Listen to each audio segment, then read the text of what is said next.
ওসমান হাদির মৃত্যুর খবরে দেশজুড়ে শোকের আবহ তৈরি হয়েছে।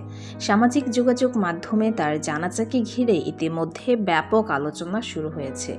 এখনও জানাজার সময় ও স্থান আনুষ্ঠানিকভাবে ঘোষণা না হলেও শেষ বিদায়ে লাখো মানুষের উপস্থিতি হতে পারে বলে ধারণা করা হচ্ছে।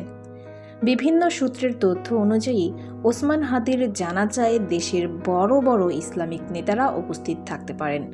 এ কারণে জানাজাকে কেন্দ্র করে জনসাধারণের মধ্যে আগ্রহ ও প্রস্তুতি চোখে পড়ছে। অনেকেই সামাজিক মাধ্যমে জানাজায় অংশ নেওয়ার আগ্রহ প্রকাশ করেছে। এদিকে জানাজার সম্ভাব্য আয়োজনকে ঘিরে নিরাপত্তা ও ব্যবস্থাপনা নিয়ে আলোচনা শুরু হয়েছে।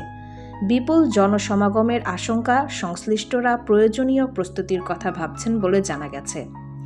তবে এখনও পর্যন্ত জানাজার নির্দিষ্ট সময় ও স্থান নিয়ে কোনো আনুষ্ঠানিক ঘোষণা আসেনি। ঘোষণা এলেই বিষয়টি স্পষ্ট হবে বলে জানিয়েছে সংশ্লিষ্ট সূত্র। তো ভিউয়ার্স, ওসমান হাদির জানাজায় কে কে যাবেন কমেন্টে জানাতে ভুলবেন না। সবাই ভালো থাকবেন। ধন্যবাদ।